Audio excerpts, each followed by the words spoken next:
സങ്കീർത്തനത്തിലും കടങ്കഥയ്ക്ക് സ്ഥാനമുണ്ട്. ജീവിതത്തെയും മരണത്തെയും കുറിച്ചുള്ള കടങ്കഥാ സങ്കീർത്തനമാണ് 49-ാം സങ്കീർത്തനം. ശ്രദ്ധയോടെ ശ്രവിക്കാം, സൂക്ഷ്മതയോടെ ചിന്തിക്കാം.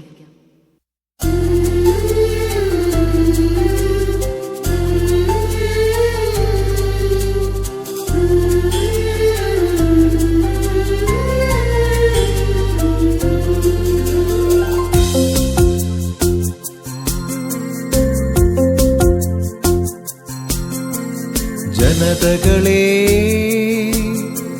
ശ്രദ്ധിക്കുവിൻ, ഭൂവാസികളെ ചെവിയോർക്കുവിൻ. ജനതകളെ ശ്രദ്ധിക്കുവിൻ, ഭൂവാസികളെ ചെവിയോർക്കുവിൻ.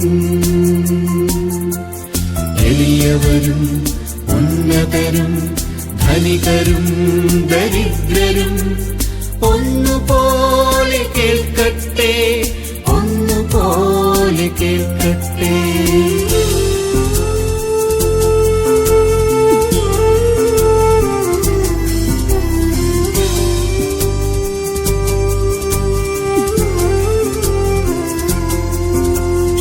എന്റെ അധരങ്ങൾ ജ്ഞാനം പ്രഘോഷിക്കും, എന്റെ ഹൃദയം വിവേകം മന്ത്രിക്കും. സുഭാഷിതത്തിനു ഞാൻ ചെവി ചായിക്കും, കിന്നരനാദത്തോടെ ഞാൻ എന്റെ കടം കഥയുടെ പൊരുൾ തിരിക്കും. എന്നെ പീഡിപ്പിക്കുന്നവരുടെ ദുഷ്ടത എന്നെ വലയം ചെയ്യുന്നു. ക്ലേശകാലങ്ങളിൽ ഞാൻ എന്തിനു ഭയപ്പെടണം? അവർ തങ്ങളുടെ ധനത്തിൽ ആശ്രയിക്കുകയും സമ്പത്തിൽ അഹങ്കരിക്കുകയും ചെയ്യുന്നു. തന്നെ വീണ്ടെടുക്കാനോ സ്വന്തം ജീവന്റെ വില ദൈവത്തിനു കൊടുക്കാനോ ആർക്കും കഴിയുകയില്ല. ജീവന്റെ വിടുതൽ വില വളരെ വലുതാണ്, എത്രയായാലും അതു തികയുകയുമില്ല. ജനതകളെ ശ്രദ്ധിക്കുവിൻ, ഭൂവാസികളെ ചെവിയോർക്കുവിൻ. എളിയവരും ഉന്നതരും ധനികരും ദരിദ്രരും ഒന്നുപോലെ കേൾക്കട്ടെ, ഒന്നുപോലെ കേൾക്കട്ടെ.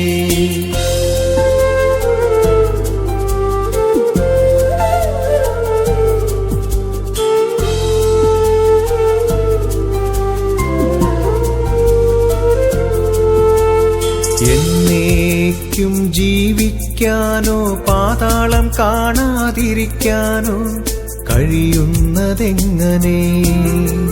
ജ്ഞാനി പോലും മരിക്കുന്നെന്നും മണ്ടനും മന്ദബുദ്ധിയും ഒന്നുപോലെ നശിക്കുമെന്നും തങ്ങളുടെ സമ്പത്ത് അന്യർക്കായി ഉപേക്ഷിച്ചു പോകുമെന്നും അവർ കാണും.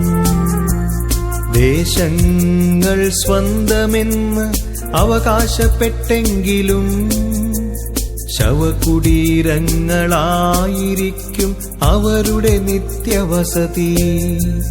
തലമുറകളോളം അവരുടെ വാസസ്ഥാനം.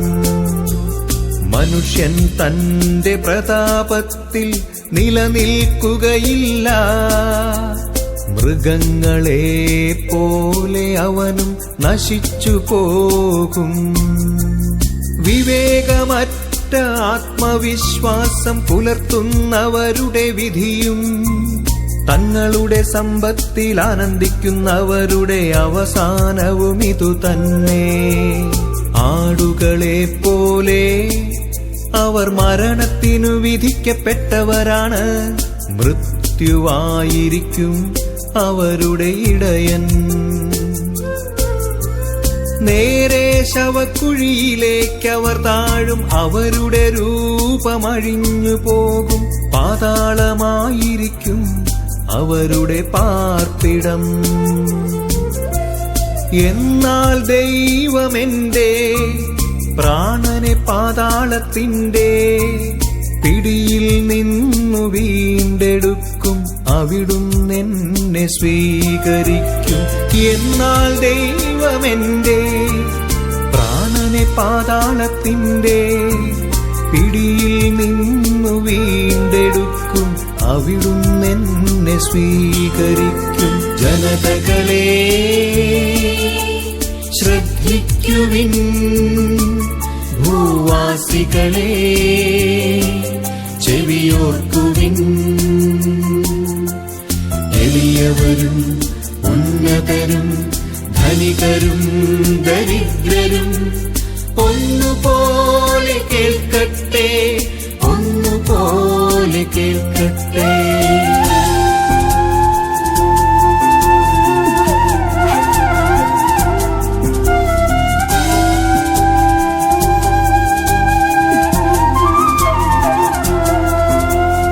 ഒരുവൻ സമ്പന്നനാകുമ്പോഴും അവന്റെ ഭവനത്തിന്റെ മഹത്വം വർദ്ധിക്കുമ്പോഴും നീ ഭയപ്പെടേണ്ട.